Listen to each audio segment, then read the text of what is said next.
2025 को पितृपक्ष है। जैसे कि आप जानते हैं पितृपक्ष चल रहा है, अमावस्या का समय नजदीक आ गया है और क्योंकि ये सबसे विशेष दिन है श्राद्ध के दिनों में, तो इसके बारे में कुछ विशेष बातें जान लेते हैं। और इसको जानने से पहले आप मेरे चैनल को लाइक, सब्सक्राइब एंड शेयर करना मत भूलिएगा, क्योंकि हो सकता है किसी अन्य व्यक्ति के लिए ये न्यूज़ बहुत ज़्यादा इम्पोर्टेंट है। तो चलिए अब हम बात करते हैं श्राद्ध की। श्राद्ध कौन सा दिन होता है? श्राद्ध वह दिन होता है जिस दिन जो कोई जीवात्मा होती है अपने शरीर को त्याग कर इस भूतल से चली जाती है, उसी तिथि से उस व्यक्ति का श्राद्ध का दिन निर्धारित हो जाता है। इसे ही श्राद्ध कहा जाता है। अब हम बात करते हैं तर्पण की।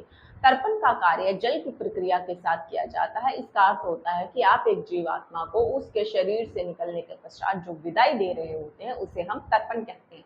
अब बात करते हैं हम पिंडदान की। पिंडदान क्यों किए जाते हैं? देखिए, पिंडदान करने का अर्थ होता है कि एक जीवात्मा को पूर्ण रीति रिवाज के साथ उसके घर से विदाई देने का कार्य ही पिंडदान कहलाता है।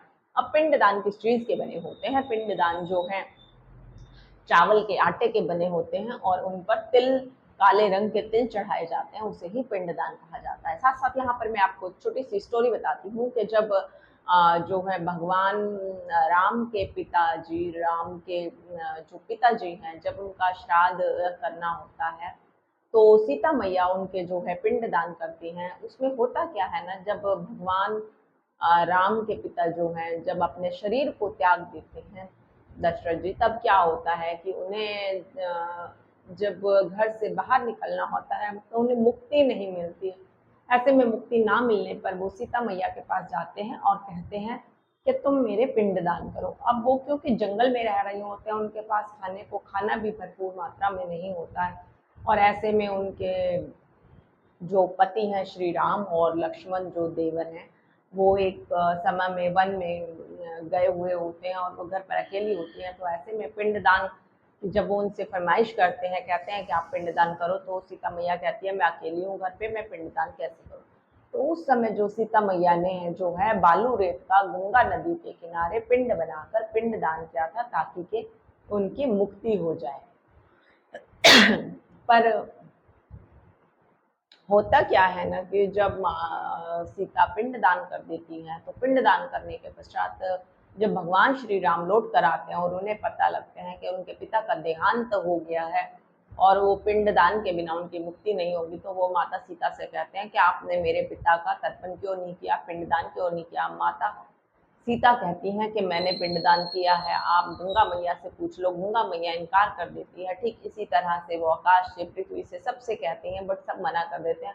और ऐसे में वहां पर बड़ का वृक्ष होता है, तो बड़ के वृक्ष से जब वो पूछती हैं कि आप इनसे पूछिए, तो बड़ का वृक्ष वहां पर कह देता है कि हाँ, सीता मैया ने पिंडदान किए थे।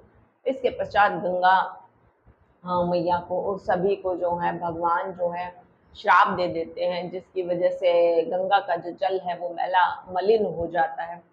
अब बात ये उठती है कि जो बड़ का पेड़ होता है ना, बड़ में भी पितर निवास करते हैं, ठीक उसी तरह से जैसे पीपल के वृक्ष में निवास करते हैं। और पिंडदान के बिना किसी भी व्यक्ति की मुक्ति नहीं होती है। सबसे लास्ट में जो प्रक्रिया होती है वो दान और भोज की प्रक्रिया होती है। आप अपने घर में किसी विप्र को, किसी ब्राह्मण को बुलाकर भोजन कराइए और भोजन कराने के पश्चात उसको कुछ दक्षिणा अवश्य दें, भेंट स्वरूप दक्षिणा दें। ऐसा करने से जो है आपकी भोज और दान प्रक्रिया कंप्लीट हो जाती है। इसे ही हम जो है पितृपक्ष का पूर्ण रूप में श्राद्ध, तर्पण और जो पिंडदान की प्रक्रिया है, ये सब चीजें इसी में शामिल होती हैं।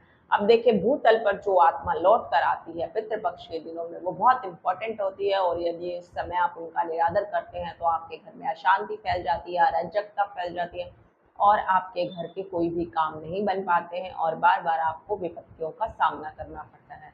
तो इस बात को आप बिल्कुल इग्नोर मत कीजिए। यदि आपको नहीं मालूम है कि आपके पितरों की श्राद्ध की तिथि कौन सी है, तो उसका भी कोई बहुत बड़ी प्रॉब्लम नहीं है। वो आप अमावस्या के दिन 21 सितंबर रविवार को उनका जो है श्राद्ध कर सकते हैं। ये भी मान्य होता है और इसको भी पूर्ण रूप से स्वीकार किया जाता है। अब सबसे बड़ी बात यह होती है कि आप श्राद्ध कर लिए हैं, पितृपक्ष कर लिए हैं, बट एक विशेष कार्य आपको इस दिन और करना है, क्योंकि ये रविवार के दिन आ रहा है। तो आपको रेड कलर के या येलो कलर के फूल लेने हैं।